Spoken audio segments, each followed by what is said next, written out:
Good afternoon, class, and I hope you're having a good weekend.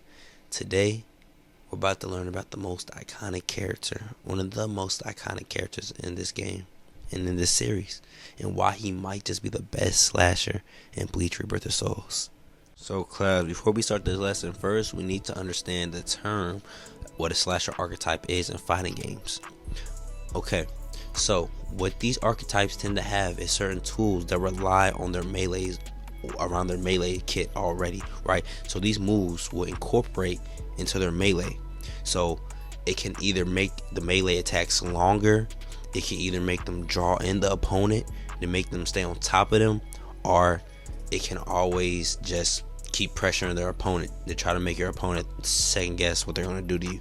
But mind you, these will always be at a mid-range to long range. These character archetypes are not good up close. So what these character archetypes will specialize in is mid-range to long-range attacks. Hence, they're a slasher. If some of y'all didn't understand that, I'll give y'all an example.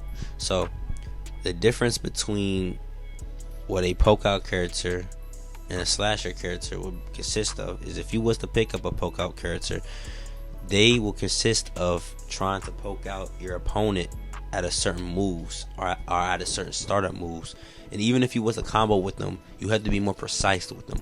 Now, what a slasher character is, all you have to do is use a certain melee move to go ahead and get on top of your opponent, because majority of their moveset will draw in the opponent.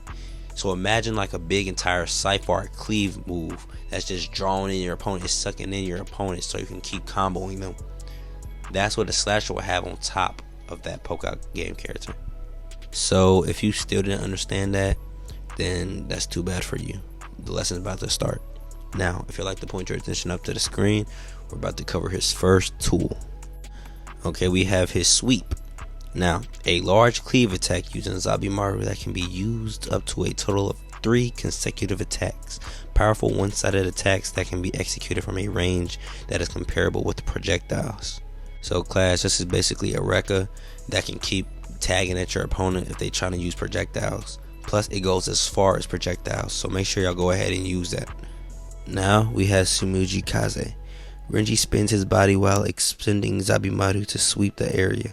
After the attack hits, it knocks back the opponent, allowing Renji to get into a favorable mid-range.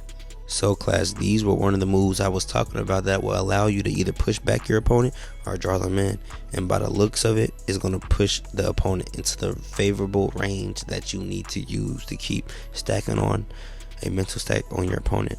So make sure y'all definitely use that as well. Now we have Oath of the Soul.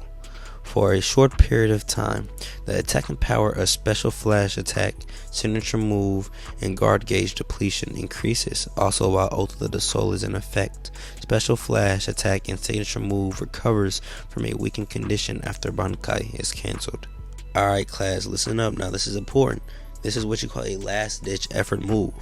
Now, you should only use this move is if you're backed up in the corner, if you're about to close out a match, and if your Bankai is cancelled out. Now, about the Bankai part, we're about to go into detail about it soon. But for the other two, only use it for them. Only use this move for them other 2 options I gave you all. Okay, now we have his awakening. And I'm not gonna lie, y'all, this is a double edge. Like, this is really a double edge. Okay. Now, when Renji releases Bankai Hyo Zabimaru, you can use overwhelming reach and the power to smash your opponent with a powerful and dynamic attacks. Renji's Reishi is also fully recovered when Bankai is used, making it easy to recover from a losing situation. However, when Bankai is cancelled after a certain period of time, or when his Reishi is cut off, his abilities will become weak. So class, when I said this is a double-edged sword, y'all have to understand, in this point of the story, Renji hasn't fully mastered Bankai, and his Bankai tended to explode on him. So in this game, I'm pretty sure his Bankai is not going to last for a long time. So that's why when it gets canceled out, his attacks and things are going to become weaker. But remember when I said Oath of the Soul isn't used? That's when y'all are going to have to use Oath of the Soul, because it's going to make his attacks regain his power, his potency and power again. Okay class, if you want to pick up Renji, go ahead and pick him up. He seems very solid and strong, but you need to make sure you understand his game plan.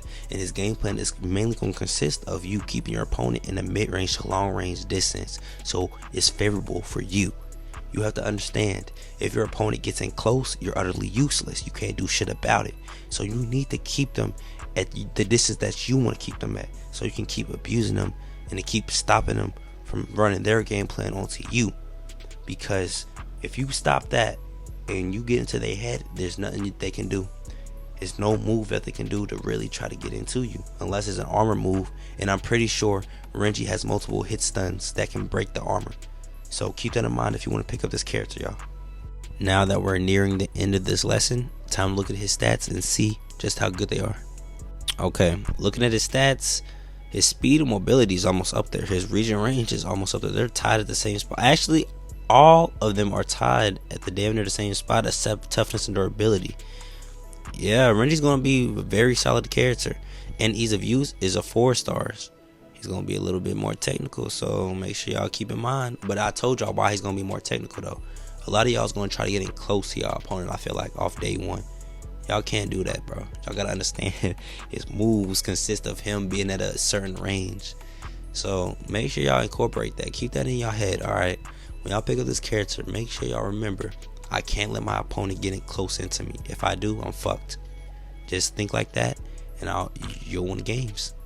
So with that being said, class, this marks the end of this lesson, and I hope that you took something away from this video that you can incorporate it into your own game plan.